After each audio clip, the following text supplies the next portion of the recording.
নমস্কার, আপনি দেখছেন দৈনিকের খবর। এখন সময় হয়ে গেছে ফটাফট বড় খবরের। তাহলে চলুন জেনে নেওয়া যাক আজকের দেশ ও বিশ্বের নির্বাচিত গুরুত্বপূর্ণ 25টি বড় খবর মাত্র 5 মিনিটে। আর যদি এখনো আপনি আমাদের চ্যানেলটি সাবস্ক্রাইব না করে থাকেন তাহলে এখনই সাবস্ক্রাইব করে নিন এবং পাশের বেল আইকনটি প্রেস করুন যাতে প্রতিদিন এমনই গুরুত্বপূর্ণ খবর সবার আগে পেয়ে যান।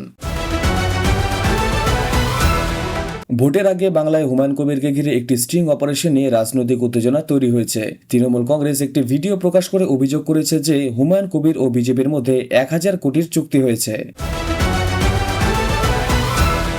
এই অভিযোগ নিয়ে প্রশ্ন করা হলে অমিত শাহ জানান, বিজেপি কখনোই বাবরি মসজিদ নির্মাতাদের সঙ্গে কোনো আপোষ করবে না। তিনি বলেন, তাদের সঙ্গে বসার চেয়ে 20 বছর বিরোধী দলে থাকা অনেকটাই ভালো।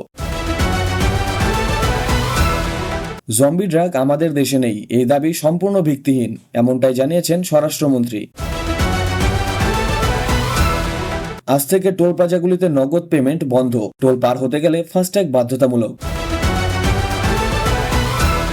ইউপিআই দিয়ে পেমেন্ট করলে 20% অতিরিক্ত চার্জ কাটা হবে। মুম্বাইয়ে খাদ্য ও ওষুধ প্রশাসন এফডিএ 11,000 লিটার ভেজাল দুধ জব্দ করেছে। কিছু দুধে ইউরিয়ার মাত্রাও বেশি পাওয়া গিয়েছে। বিহারের মুখ্যমন্ত্রী নীতিশ কুমারের নতুন রাজনৈতিক অধ্যায় শুরু হয়েছে। তিনি রাজ্যসভার সদস্য হিসেবে শপথ নিয়েছেন। উপরাষ্ট্রপতি সিবি রাধাকৃষ্ণন তাকে শপথ বাক্য পাঠ করান। রাজ্যসভার সাংসদ হওয়ার পর তিনি মুখ্যমন্ত্রীর পদ ছাড়বেন এবং এরপর বিহারে নতুন এনডিএ সরকার গঠিত হবে। ফাস্ট্যাগে টাকা না থাকা এক যুবককে মারধরের অভিযোগ। শ্রীরঙ্গপট্টনা টোল প্লাজায় কর্মীদের গুন্ডামি, এতে যুবক মহেশের স্পাইনাল কর্ড ও মুখে গুরুতর আহত লেগেছে। শিবমোগ্গার হলিকাল ঘাটিতে ভয়াবহ দুর্ঘটনা। রিটেনিং ওয়াল ভেঙে মাটি ধসে পড়ায় 3 জনের মৃত্যু। 2 জনকে বাঁচাতে গিয়ে প্রাণ হারিয়েছেন রাঘুবেন্দু। হঠাৎ মাটি ধসে পড়ায় অনেকে চাপা পড়েন। আহতরা সেই ভয়াবহ মুহূর্তের কথা এখনো ভুলতে পারছেন না। মানিক্যধারা এলাকায় নিখোঁজ এক কিশোরীর মৃতদেহ উদ্ধার। প্রায় 2000 ফুট গভীর খাদে পাওয়া গিয়েছে শ্রীনন্দার দেহ। পুলিশ তদন্ত শুরু করেছে। জেলেই পড়াশোনার ইচ্ছা। আজীবন কারাদণ্ডপ্রাপ্ত বন্দী অশোক কুমার পিইউসি পরীক্ষায় 81% নম্বর পেয়ে নজির গড়েছেন। দাবানগরে চিকিৎসকের গাফিলতিতে রোগীর মৃত্যুর অভিযোগ। সরকারি হাসপাতালের সামনে মৃতের পরিবারের বিক্ষোভ, চিকিৎসকের বিরুদ্ধে কড়া পদক্ষেপের দাবি।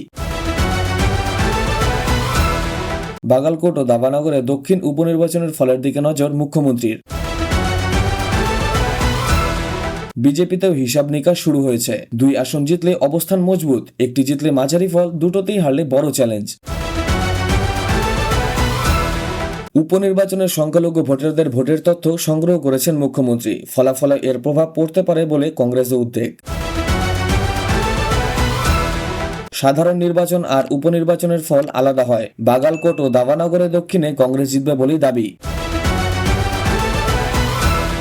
উত্তরপ্রদেশের চূড়ান্ত ভোটার তালিকা প্রকাশিত হয়েছে। সেখানে মোট 13 কোটিরও বেশি ভোটার রয়েছে। এর মধ্যে 7 কোটির বেশি পুরুষ এবং 6 কোটির বেশি মহিলা। প্রায় 2 কোটি মানুষের নাম তালিকা থেকে বাদ পড়েছে।